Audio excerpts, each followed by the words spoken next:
Good morning, good afternoon, and good evening, colleagues and friends, wherever you are in the world.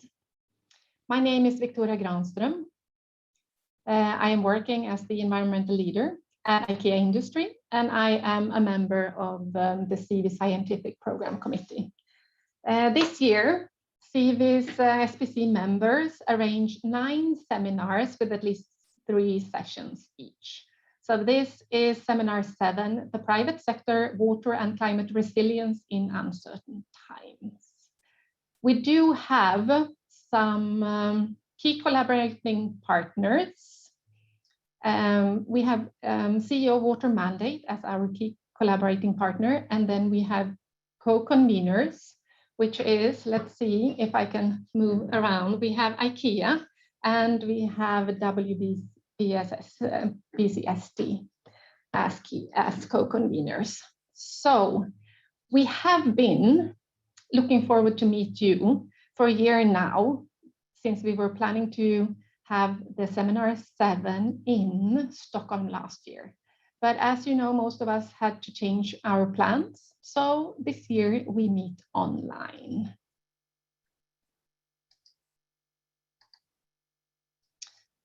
So let's see. Seminar 7, session 1 took place on Monday, where you can find, if you go back, you can find several presentations about corporate leadership in the private sector. And seminar session 2 took place yesterday. And if you go back, you could listen to corporate representatives presenting the importance of collective actions and the strength of working together for climate and water resilience. But now I want to welcome you to session 3, where we have speakers presenting approaches and tools to integrate water risks in decision-making and work proactively towards water resilient basins and businesses. So I want to present the agenda today. We have presentations. We have 4 presenters. And after that, we have breakout rooms. So this is a super interactive session. So we hope that you will engage and join our breakout rooms. You will be automatically assigned after the presentations. So you will join rooms. There will be 3 rooms. I will present them after the presentations. And after the breakout rooms, we have reporting back and wrap up and closing of this session 3 and also seminar 7. So you are welcome to ask questions in Pathable chat. The chat function in Zoom will not be available, and in the breakout rooms, you will be able to unmute and ask questions directly to the participants. So if we then, there are also 2 polls, because we want to know a little bit more about you as participants. We want to know where you are from and what organization or company you are working for. So please go into Pathable. You can have split screens also, so that you can follow the chat and write at the same time as you listen to us. So if we then go to our presenters, first we have the regional responsible for Isaiah Samuel for Water Witness International. We'll start with a presentation, How Fair is Fashion's Water Footprint? You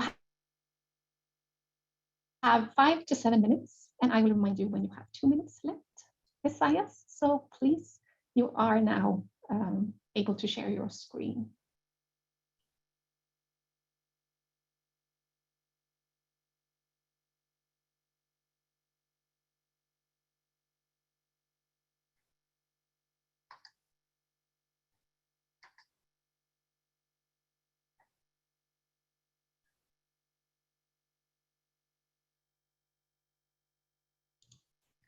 Sorry, I was on mute. Can you see my screen now? Yes. Yes. Good. Thank you. Hello, everyone, and welcome to this session So I will be talking about how fair is fashion's water footprint. My presentation will focus on studies that calls for action to tackle the global fashion industry's destructive impacts on Africa's water and workforce. So the study is based on data collection, analysis, and also over 20 key informant interviews in the case study countries.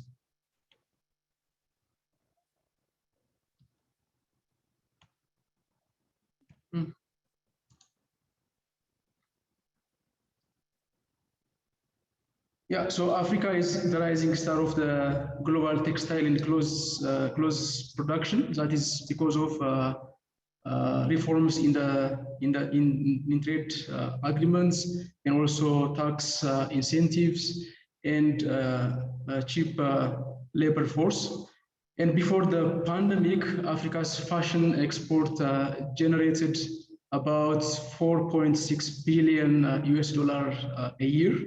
And also Africa has an important toehold in the global fashion industry. For example, in 2019, it was worth 2.5 trillion and employed over 75 million people.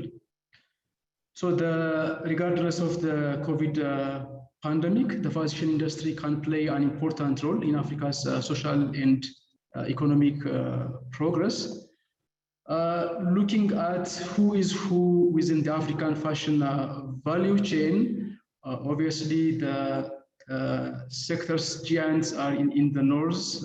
For example, Morocco, Tunisia, and Egypt. Those countries account for about 50% of the textile and garment export. And other than those countries, we find South Africa, Eswatini, Mauritius, Madagascar, Burkina Faso, Lesotho, Kenya, and also Tanzania. And several countries are already heavily dependent on the sector, which can generate up to 60% of their national revenue and as much as 30% of their GDP. And the key markets are in France, UK, Germany, Italy, and also if you take US, it imports about 685 million a year from Africa.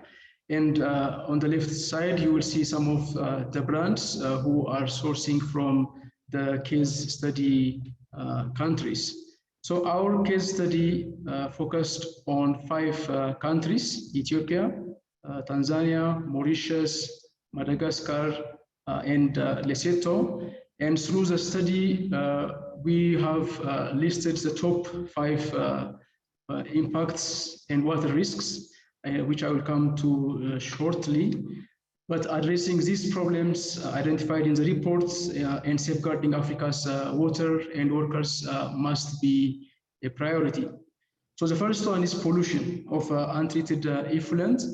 So obviously there is some gap in terms of finding reliable data, but through our study and also field observation, we found reliable evidence that industrial effluents are causing pollution and affecting downstream users. And these pictures are from Tanzania, effluent released from industrial complex and textile company in Dar es Salaam, which is affecting the downstream who are depending on the river for their domestic and also irrigation purpose. The second one is inadequate water supply and sanitation and hygiene. So there is multiple sources raise serious concern about the adequacy of access to clean water for the factory workers, as well as within the communities they are living in. Overall, the sanitation and hygiene and also water access in sub-Saharan African countries is very, very limited and low. The third one is sustainable, equitable, and resilient water use for production. This is obviously related with competing demand over a limited resource. So the industry is competing with a very limited water resource with a community or for their domestic use. And the fourth one is related with water risk in the supply chain. Obviously, the supply chain is not straightforward, as you can see from the illustration here. It's a very complex system, and also the water challenge is complex as well. Specifically, cotton production demands the use of significant amount of water as well as pesticide. And from the laser side, you can see laser processing is also chemical intensive during the washing part. But it doesn't end there, you know, it also goes to the consumer end as well. So this complex water risk in the value chain needs to be addressed. The fifth one is water governance challenge. So the root cause of this impact and risk is inadequate water management and governance. That means in one side, there is limited institutional capacity, and then on the other side, there is gap within the regulations and also policy and enforcement. There is also credible evidence in some countries that there is negligence or least prioritized towards corporate water governance. Overall, unless responsible water use becomes the operating norm, the reputational risk associated with poor water performance could destroy Africa's fashion sector in its infancy. So what is the response? So the response is water stewardship. So water stewardship is simply proactive and positive engagement of water users to manage water risks and opportunities. So this demands fair water footprint through credible water stewardship. So there is an immediate action required to commit to fair water footprint in the fashion sector. And every stakeholder has a role because water is everybody's business. So there is an effort required in this angle. So I started with 5 case study countries, identifying the top 5 issues related to water risk. So I would like to conclude with 5 action points. So the first one is to step up and speak out for water. The second one is good water stewardship by companies, demanding good water stewardship by companies. And the third one is to ensure your investments and banks don't abuse water. And fourth one is to put pressure on government for accountable and transparent water management. And last but not least, I would like to urge you to join our footprint, fair water footprint campaign. The link is here on the screen. Through this link, you can also find the details of our work in water stewardship in Africa. So thank you.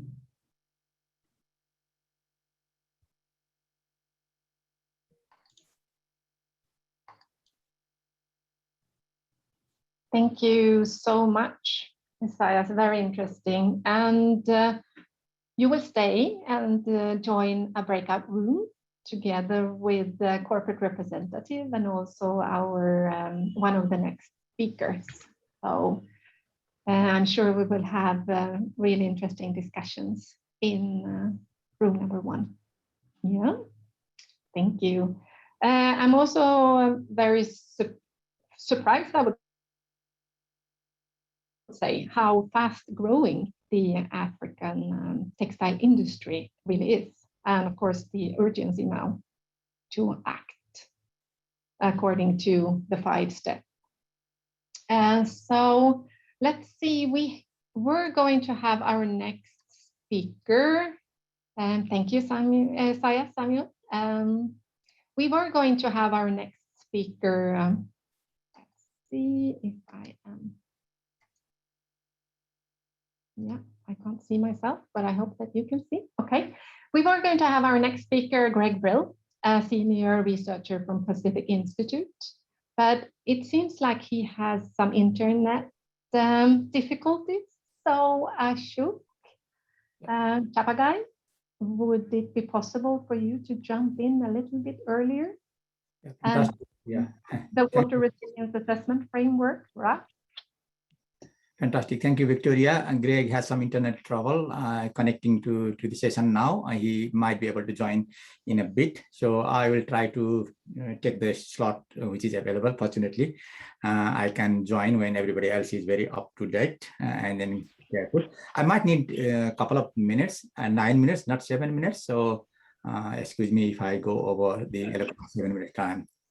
So let me introduce you the project that we have been working for the last 1.5 years. It's the Water Resilience Assessment Framework. Welcome everyone to this presentation. This is a presentation of a milestone publication launched yesterday. I'm going to elaborate some of the key features of this framework in this short presentation. You can download the full document from the link displayed at the end. The project started in 2019. With financial support from BHP, STC, and CEO Water Mandate partner organizations. The general water resilience. Have you started to share your presentation? I need to do something different. I need to just give me a second. It just went off. Technology. Yes, surprises. Yeah, it always surprises. Yeah, it's screen 2. I think you should see it now. So I just started now. Fabulous. So I can just minimize this one. And we have a number of partners supporting this framework, mainly AGWA, WRI, IMI, CEO Water Mandate, and Pacific Institute. The project benefited from reviews and input from a range of experts, either as a member of a stakeholder advisory group or on individual basis. Mainly Fred Bolts and Frank Mary as well, who shaped the earlier discussions around the framework. We thank them all for joining hands in this exciting project. So let me quickly move to the slide which talks about resilience. Why resilience? Our world is changing. The changes could be gradual, predictable to some extent, but there could be shocks and stresses, bringing unpredictable and irreversible changes, such as climate change, population growth, and other impacts of anthropogenic activities and extreme events that can change the world that we know or in unknown ways. Some of these changes are gradual and can be predicted to some degree of confidence, but often these changes could be abrupt or unpredictable, such as who would have imagined that COVID would influence that we would be doing this webinar in this way. Or you could have system tipping over the point of no return. The changes are irreversible and the demand that demands new thinking.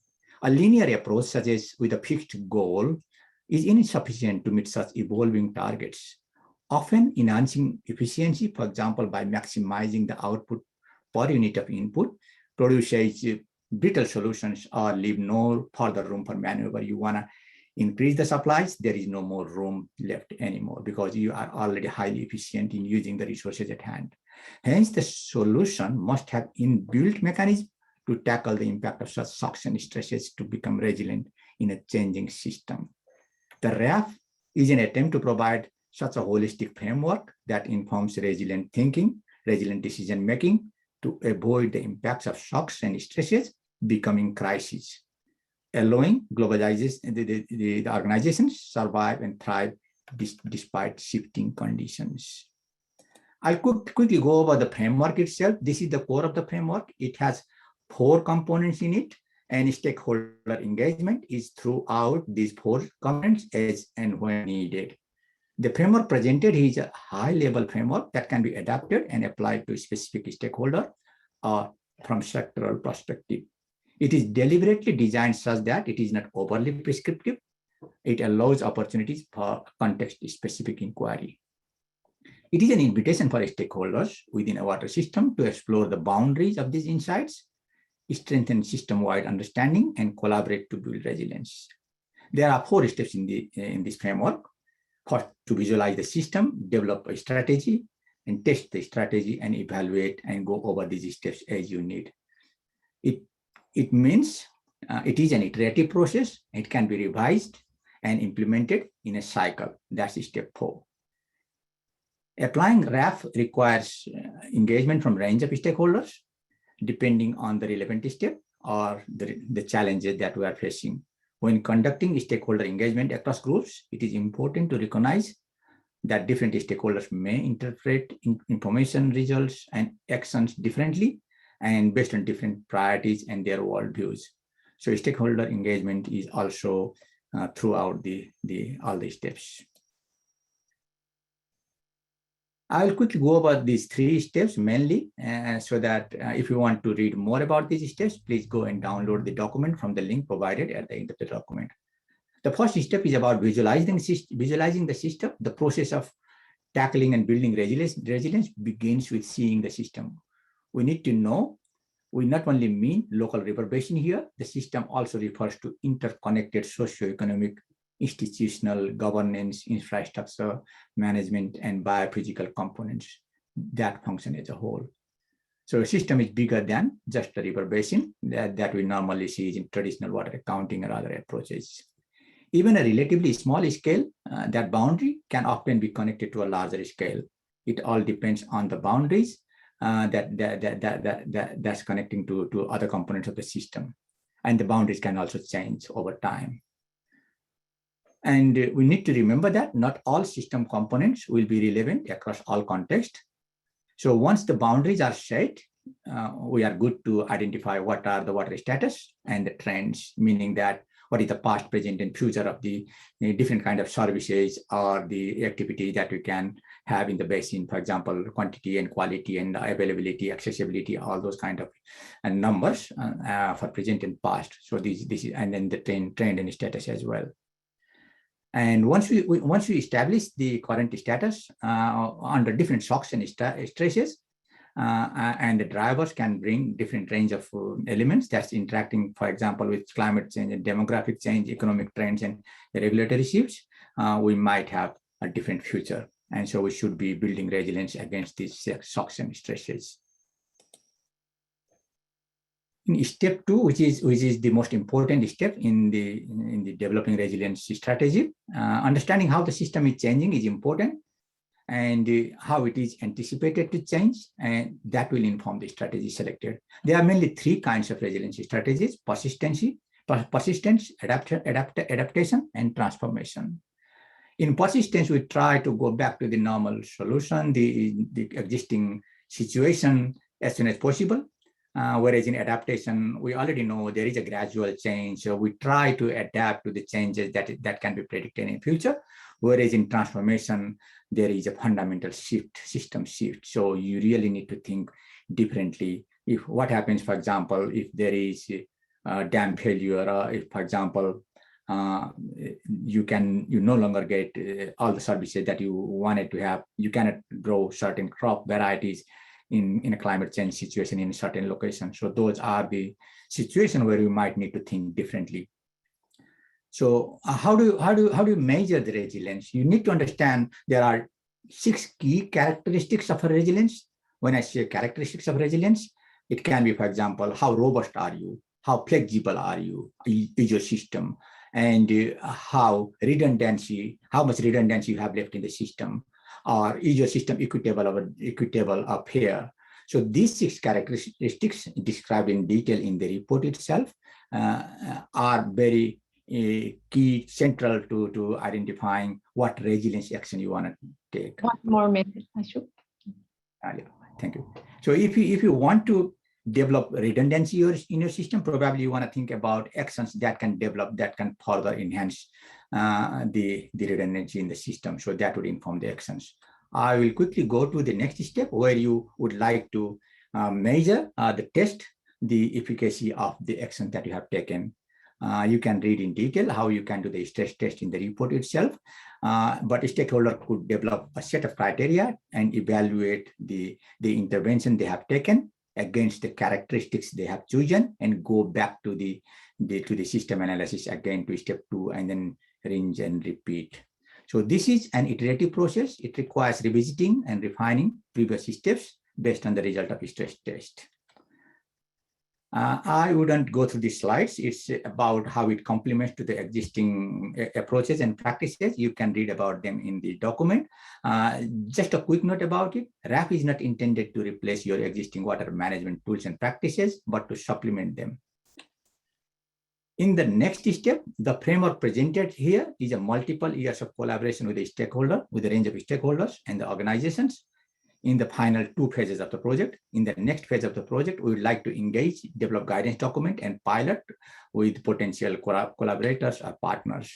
We are currently planning to develop 3 sector-specific guidance documents for utilities, urban planners, second corporates, and then third basin authorities. These documents will be published in a sequence in 2022. We are also developing a library of cases. Finally, we are beginning to explore potential partnerships in parallel for piloting.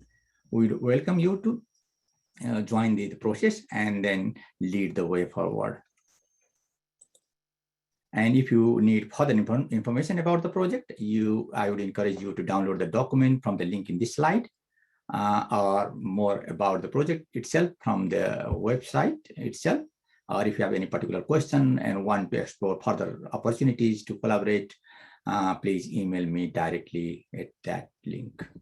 Thank you very much. And you would have opportunity to ask questions in the breakout room as well and in the chat function as well. Thank you. Cheers.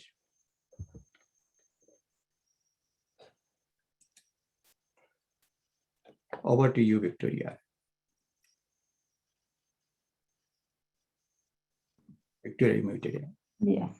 Hi.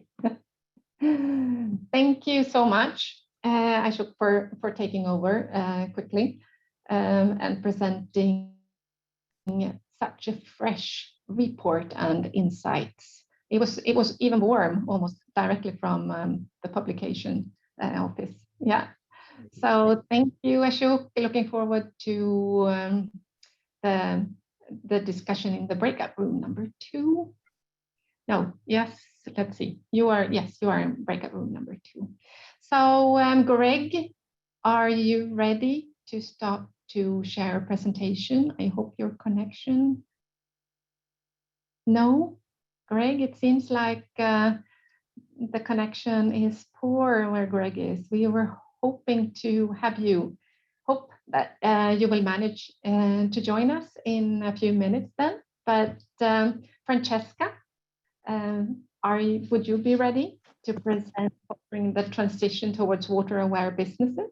Yeah, sure. I'll try to share my screen first. If this works, I'm ready. Can you see my screen? Yes, perfect. Okay. Thanks, Victoria, for the opportunity and for the introduction. So I'm Francesca Recanati, the Senior Technical Manager at the Climate Disclosure Standards Board. And this presentation is about disclosures and about reporting standards and how they can drive the understanding of the importance of water for business and investors.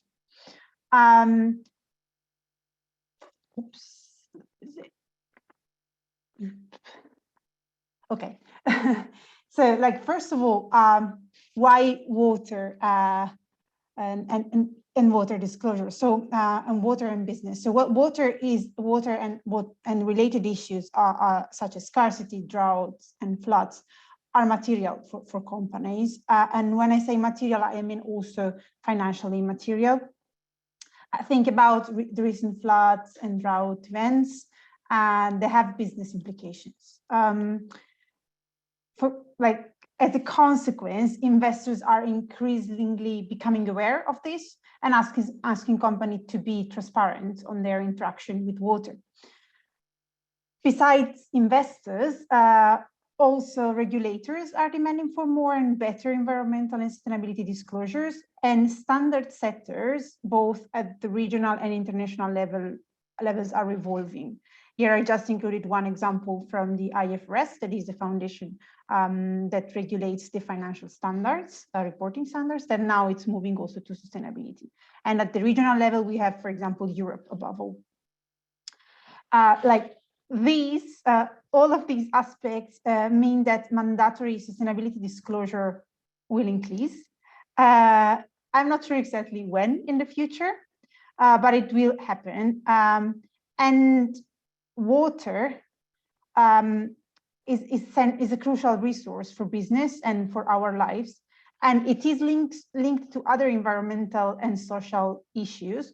And for this reason, it should be considered in the majority, if not all, sustainability disclosure. So it's a crucial topic. On the corporate side, we are seeing some improvements in water-related disclosures in corporate mainstream reports. So when I say mainstream report, I mean like companies' annual reports or financial filings, 10Ks in the US. So we see improvements, but according to our research we conducted on the biggest EU companies on their 2020 report, the majority are disclosing like water metrics, but what it's missing is the link with like their business model, business strategy, and the explanation of why water is material for them. Basically, given this current status of water reporting and the increasing disclosure expectations from regulators and investors, we at CDSB developed an application guidance of the CDSB framework that is specific for water disclosures and aim to help report preparer in the disclosure of water-related material information to investors in the mainstream report, while minimizing the reporting burden for the company itself. So this guidance has been launched 2 days ago at the World Water Week, so on Monday. So it's also a fresh document. And like basically, so what it includes, so starting from the CDSB framework requirements, reporting requirements that illustrate what to report and are very much aligned with the TCFD recommendation on climate. The guidance focuses on governance, strategy, policy, and targets and their management, risks and opportunities, sources of impacts, performance and future outlook, including scenario analysis, of course, relating to water. So the focus of these application guidance as of the CDSB framework is on investors and on mainstream reports. So just one word. So the CDSB framework is a framework that is on the market since more than 10 years. And this is just an addition. So it's not a new standard. It is an addition on how to apply this framework to water. So that said, so this guidance has been developed starting from a review of existing water reporting standards and frameworks and other related documents. And the whole process has been supported by a fantastic working group of more than 70 water experts, including corporates, investors, NGOs, and like also Ashok, for example. And the guidance, like starting from this review, it considers specific characteristics of water issues and of business water interactions, such as like dimension of water, the local dimensions of water, its time variability. Think about seasonality, for example, the multifaceted nature of water, so the different water issues, and the fact that they are interconnected with other environmental issues, such as climate change, land use change, and on the importance on engaging and collaborating with other stakeholders. So like, given like this very general overview, this is just a list of what you see and what it's included in the guidance. So in particular, these are the elements that should support report preparers. And so for each of the reporting topics that I've listed before, or better like CDSB reporting requirement, you will find some reporting suggestions and guidance. So like the core text, so the kind of guidelines that guide you to preparation of this information, a disclosure checklist, a reference to external resources that can be useful, for example, to deepen some concept, or that, I don't know, show you some approaches to assess risk, for example, or like tools that assess that are useful to assess water-related risks. And last but not least, very important for companies usually, and we're very asked by companies, example of good practice from corporate mainstream reports. Additional to that, you find some practical elements, for example, like a roadmap, as a flowchart, we call it roadmap, that illustrate how to approach and develop water-related financial disclosure. So which can be the steps. The second useful one is a table including example of water-related risks and opportunities and their financial implications. So these should hopefully guide your risks and opportunity assessment, for example. And last, I hope very useful for the users, is a table that maps the CDSB requirement from 1 to 6 to CFD pillars, but more importantly to other water reporting standards and frameworks, so that and this table aims at minimizing the reporting burden so that companies can use the information they already collated for other standards, reporting standards, to prepare information for their mainstream report. And yeah, I think this is all from my side. Before closing, I just wanted to inform the audience and particular companies that this Friday we are publishing also a free online course on the CFD Hub that is related to this guidance and provides an introduction to water-related financial disclosures. Sorry, back to you. Thank you, Francesca. Very interesting. Great that you have so many companies also, more than 60 companies, and just fresh from and warm from the press. This one also, yeah. Private sector need, you can say the benchmarking opportunity and the transparency in reporting and comparison of the climate actions and investments and everything done in both the climate and the water sector. Very, very nice to listen to your presentation, Francesca. I'm looking forward to the breakout rooms as well. And you as audience, you will be able to join the breakout rooms later on. So let's see, we have some changes. We would have had Greg Brill, a senior researcher from Pacific Institute, but luckily, we have Ilsa Ruiz from CEO Water Mandate who can cover and take over the presentation, the one that Greg were planning to have, but due to some bad internet connection, it's not possible for him to join. We did see his picture, but that was what we got when we introduced him in the beginning. So let's see. There you are, Ilsa. Thank you so much. No problem. Happy to do it. Great. Happy to do it. Happy to jump in and talk about building the business case for nature-based solutions. Fantastic work done by Greg Brill and a team of researchers. And happy to, well, happy and sad to be presenting on his behalf right now, but ready to do it and to share this with you guys. And just to say that and we'll talk about these tools that have been developed. We'll be talking about them in more extent, to larger extent, later on today in a separate session at World Water Week. So happy to see you there if you want to know more after this. Where hopefully Greg will also be there, and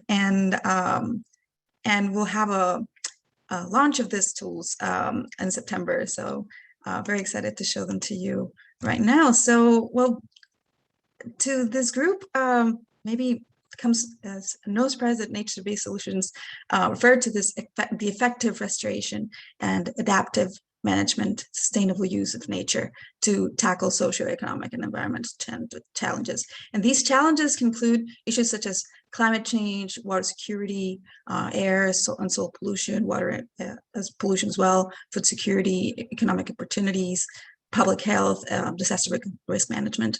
Many of these challenges are top of the agenda for every government and many businesses around the world.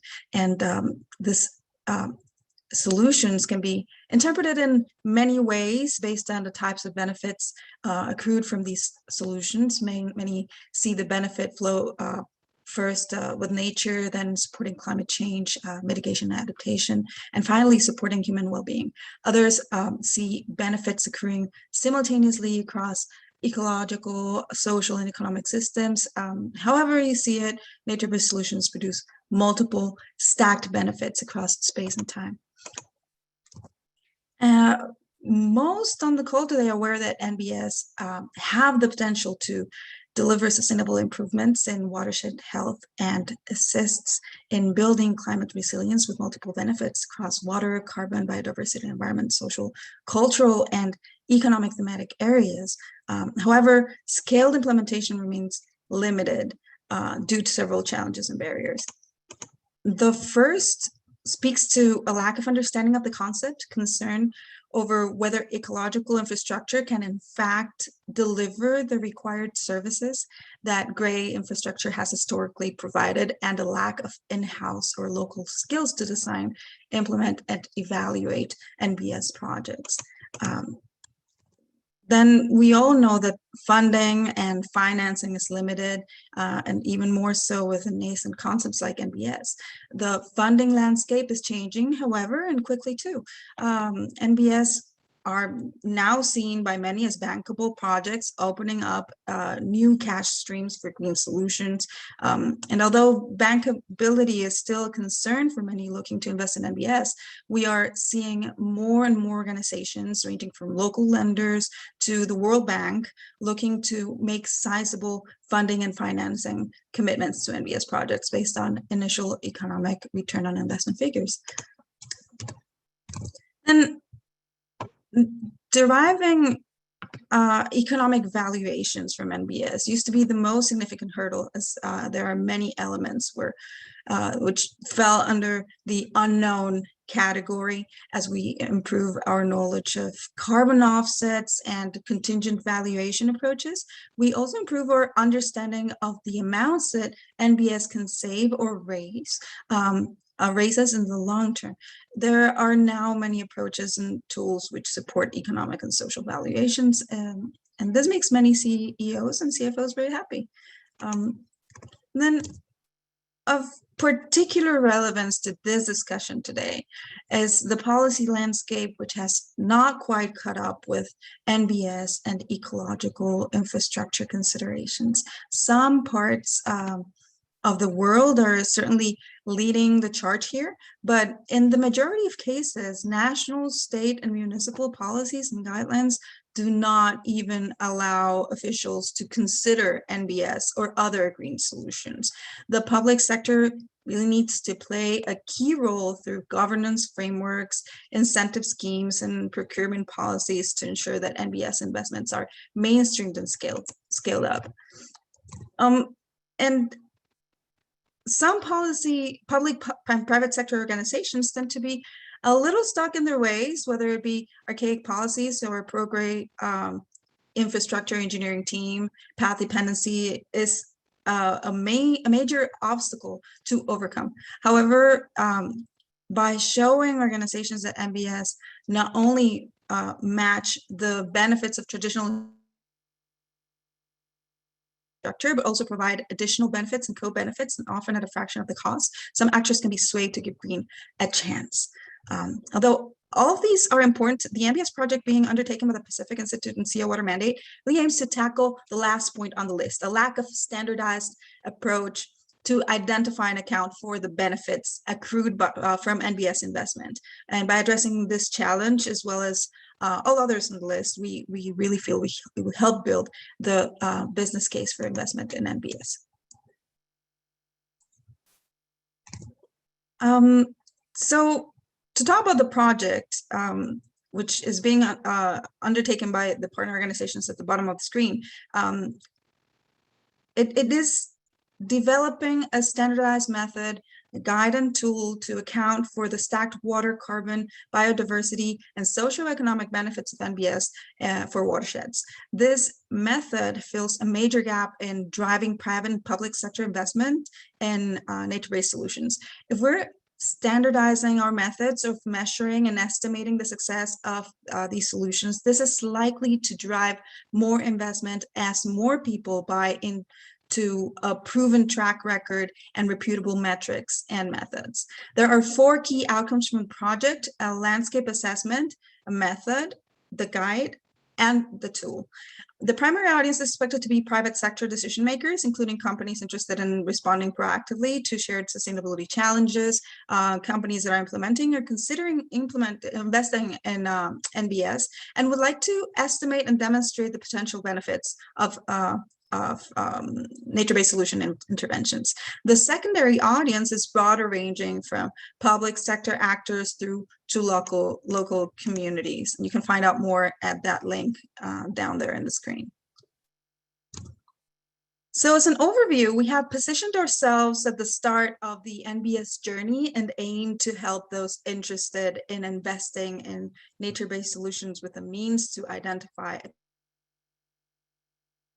explore, and understand what such an investment entails. We hope that this guidance helps build the business case for nature-based solutions by offering a simple, standardized approach that complements existing efforts in water stewardship. This is a common theme that we've heard from everybody else in this session. We are trying to complement things that already exist in resilience planning and carbon mitigation and sustainability. Our future stages of work will investigate the development of benefit forecasting, where we aim to predict how benefits will accrue across different spatial and temporal scales. Forecasting will build on the current body of identification work. And second, we will explore benefit valuation, which will provide an estimate for economic and social return on investment. We hope to become the one-stop shop for all things nature-based solutions and supporting mainstreaming and scaling up NBS. So with that, thank you from the CEO Water Mandate Pacific Institute team, from Greg himself, and hope we can see Greg at the breakout rooms. So thank you for that. Hi, thank you, Ilsa. I could actually see Greg next to you in pictures on the screen. So I don't know, Greg, do you want to say a few words? Just to firstly apologize.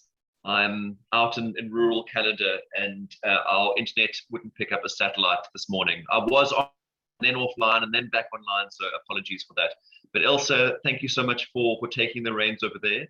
It's wonderful to see the tag team effort in full swing there. And just to say to everybody, if they are looking for advice at the pre-feasibility stage on nature-based solutions, please do speak to us. We are trying to position ourselves at the corporate headspace for anybody looking to invest in nature-based solutions. So thank you again, and apologies for the technical difficulties at the beginning.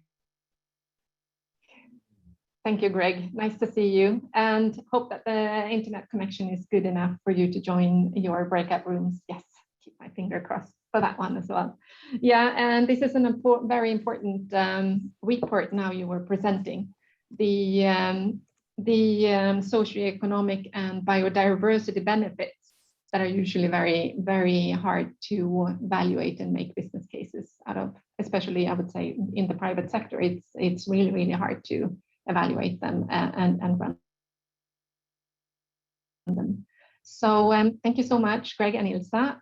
Now we've had 4 presentations, so we can move into the breakout rooms.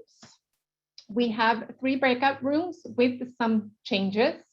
US audience will automatically be, let's see, you will automatically be assigned a room. So you just have to accept that you join the room. We will have water aware leadership in breakout room number 1 with Isaias and Jorge Trenor from Tanzania Tuku Garments as the corporate representative. It's going to be really interesting discussions there. And as I understand, we missed Elisa Hook from Gap Incorporations. I know she also had some trouble with internet connections previously this week. So we might move Francesca Recanati from Climate Disclosure Standard Board to room number 2 to join Ashok. Chapagai. And then we have nature-based solutions in room number 3 with Greg Brill and Jehan Fabre from Danone Group as the corporate representative. So Greg, and I think, let's see, we have Fred Bolts moderating room number 1. I'm moderating room number 2, and then we have Ilsa joining room number 3. So in the breakout rooms, you are able to unmute, engage, and ask questions directly. So we ask you to be short and sweet when you ask the questions, but please engage. You can also ask questions in the passable chat, but we really want to hear your voice in the breakout rooms. So please, Sally, and assign us. Hi, everyone. Welcoming back all the people from all the different breakout rooms. It will take a few seconds for everyone to come back. And we will have a short reporting back from each room. So we will start with room number 2. So this was about approaches and tools, the whole session. And room number 2, water and climate resilience. So we will see if we have, I have asked my floor to report back from room number 2. Are all the Hi everyone. Hi, thank you, Victoria. I wanted to thank the people in room 2 because they were very active, I must say. And Ashok, fantastic timing. As you ended, we got moved. So the report back from the room, very interesting start with Nick questioning with all the frameworks. Actually, it was interesting because Nick starts and ends questioning how all of these frameworks, standards, guidance, how does it actually help real people in the real world. And I think that was a very good start to the discussion. Large corporations such as Gap are able to do their fair share, but as pointed out, the smaller ones are not able to. There was the possibility, perhaps, as Francesca said, that many corporations, particularly the small ones, still do not consider water as a core business, and mostly it's a CSR function for them. Perhaps the risk in these smaller players may not be as big as the large players. There was also some limitations, as pointed out by Ashok, in terms of the framework. It depends really on the circumstances of each corporate, in each business, as to whether it will have the wherewithal to really be able to meet all of the requirements of the guidance, as well as the standards, the various frameworks that are out there looking at resilience. There's also an issue, perhaps, there may be some data limitations as well, because some of these tools that are being put forward will be very data hungry, and certainly in the developing world where I come from, there will be some issues on that. There is also a question of how does this translate to really benefit local communities, and that is really where we ended, that governments are struggling to even finance just the basics, meeting SDG 6. So even looking at resilience is a bridge too far, so to speak. And funding is short. It might be time for corporates to consider that they too have a role to play in financing resilience infrastructure that will really benefit the communities and people that are out there where their businesses are located. Thank you. I hope I captured it all, gentlemen and ladies. Thank you so much, Mai, for reporting back from room number 2. I joined late. I wasn't assigned a room, so I could not hear you join Nick's introduction. So thank you, Mai. So now we have room number 3 to see. So let's see if Ilsa or Greg can report back from room number 3. So maybe I'll get us started, and Greg, if you want to come in with any of your notes, that'd be great. But we had a great discussion on nature-based solutions and some of the hurdles, but also some of the hope we see in getting over them. But I would say that the main umbrella concept here is siloed thinking, whether it's in the public policy aspect, where it seems several departments, ministries have trouble interacting between them and getting enough of a following to or incentives to go beyond the status quo, which is great solutions.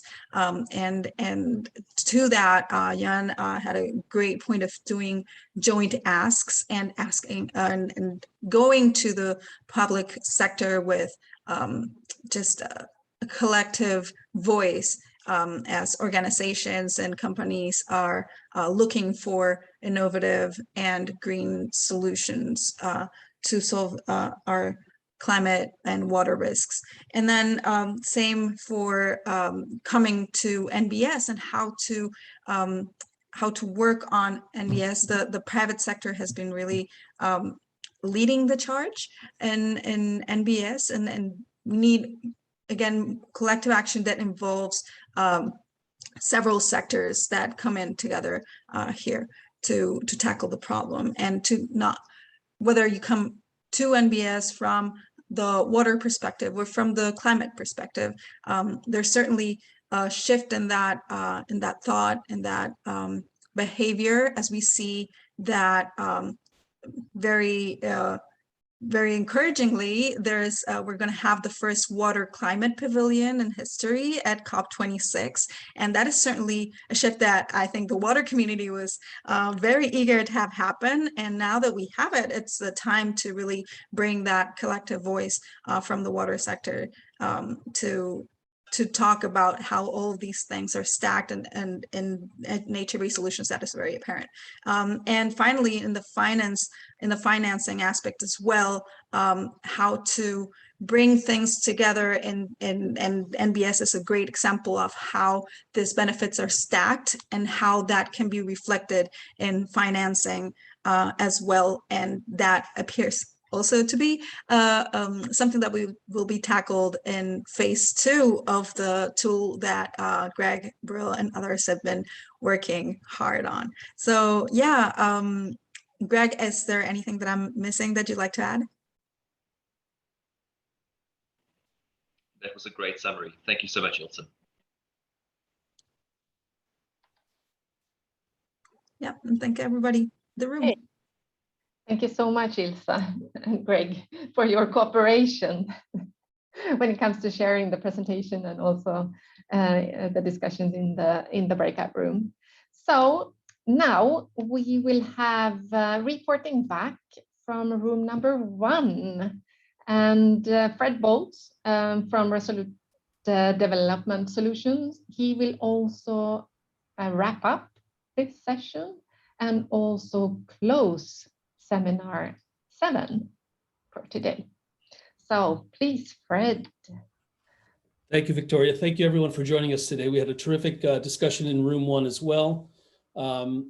We started off by introducing Borja Trenor, who didn't present in the plenary, but was asked to describe the actions that Tuku Garments are taking to address their water impact and build greater water resilience.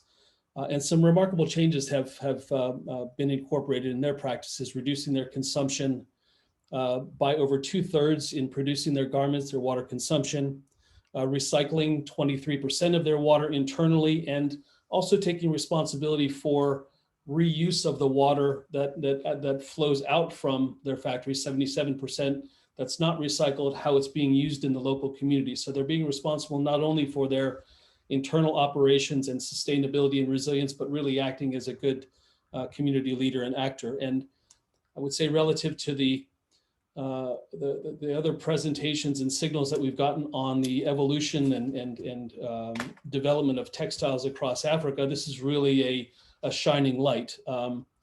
We're finding, and Isaias was reflecting on the fact that there are progressive corporations taking leadership in Africa, but they're very early stage. We rely very much on multinationals who have made global commitments to be leaders in Africa and select progressive companies like Tuku Garments to be leaders.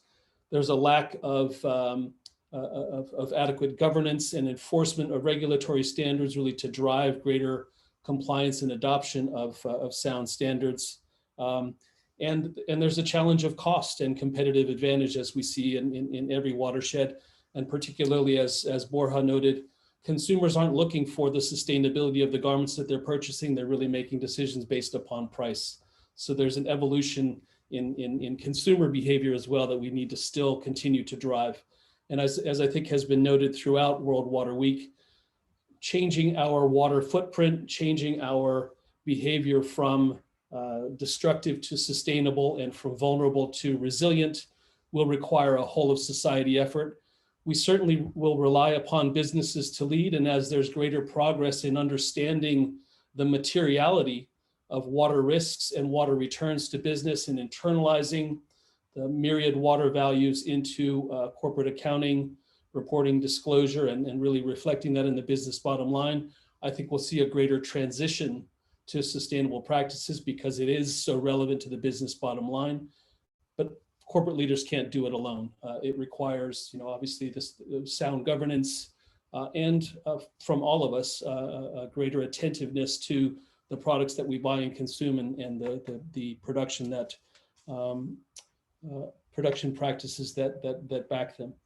I realize I have 7 minutes to summarize the overall seminar today and seminar 7 overall. A few notes from today that I took away. First of all, we have 3 fresh, hot off the presses publications that were featured today. Bravo, everyone, for your good work in getting them over the finish line by World Water Week. I know everyone set that as a target, so well done, well done. We have the carbon disclosure, I'm sorry, the CDSB water disclosure standards. We have the Pacific Institute and CO Water Mandate Nature-Based Solutions document and the Water Resilience Assessment Framework, all of which have been released this week. Grab a copy, engage with the authors, provide your good input. These are, as the authors have acknowledged, are new documents. They're emergent. They are in some areas, such as the resilience one, really more indicative and guidance as opposed to prescriptive accounting methodologies. And we need to transition to greater and stronger methodologies for accounting for and designing for resilience. I think there are important glimmers of hope in the fact that water is not merely a corporate social responsibility. It is of material relevance to performance, profitability, and sustainability of industry. That's why we're seeing a shift by many corporations, particularly leading multinational corporations. That's very positive, and we hope that that will continue.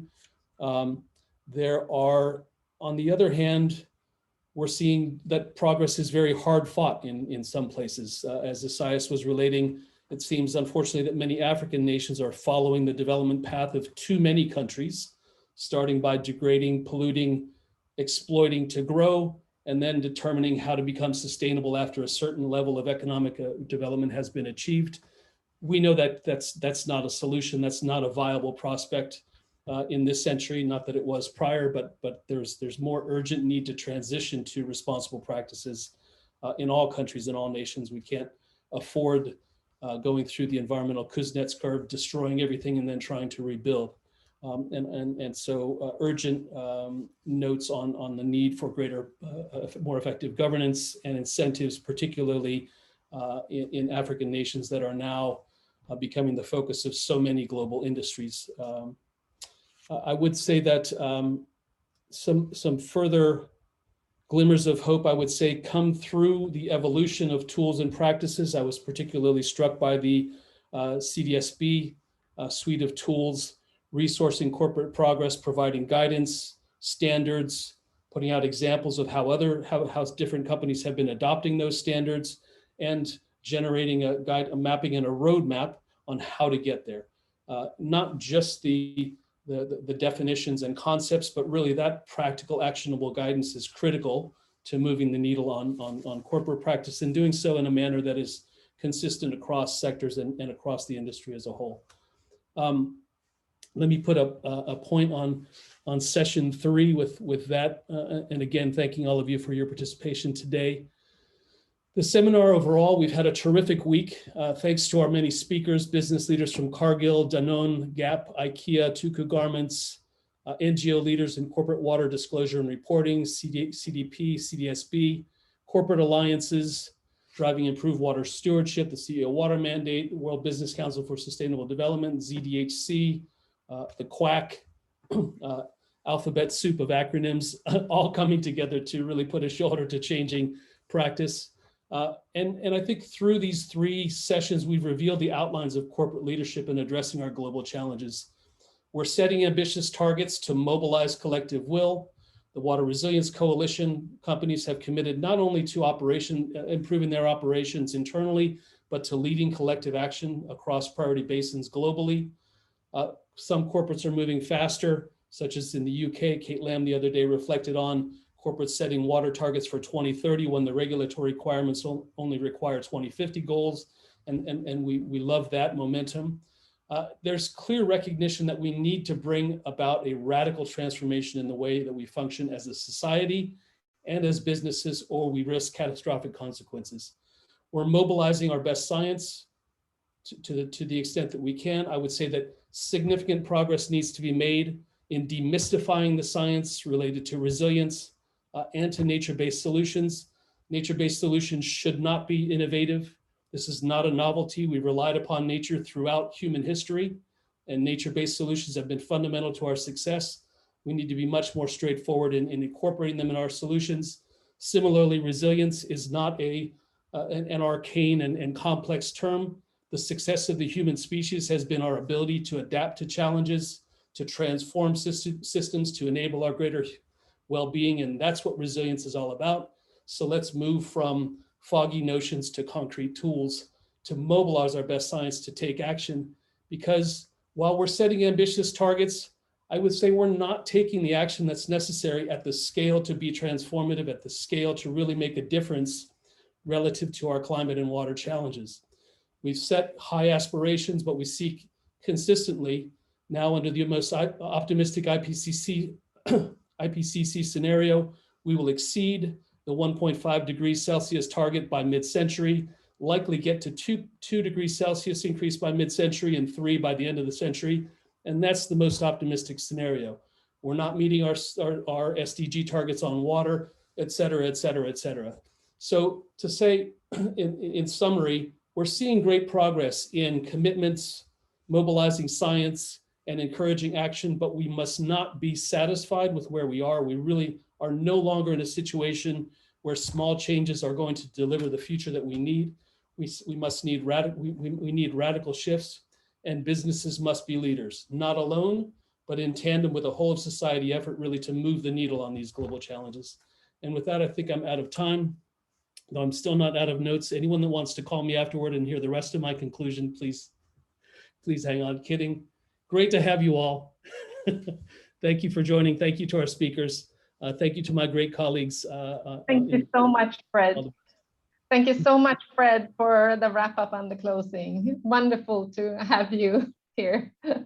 Thank you also to all the speakers, corporate representative participants, and of course the SDC team members. Thank you so much for today.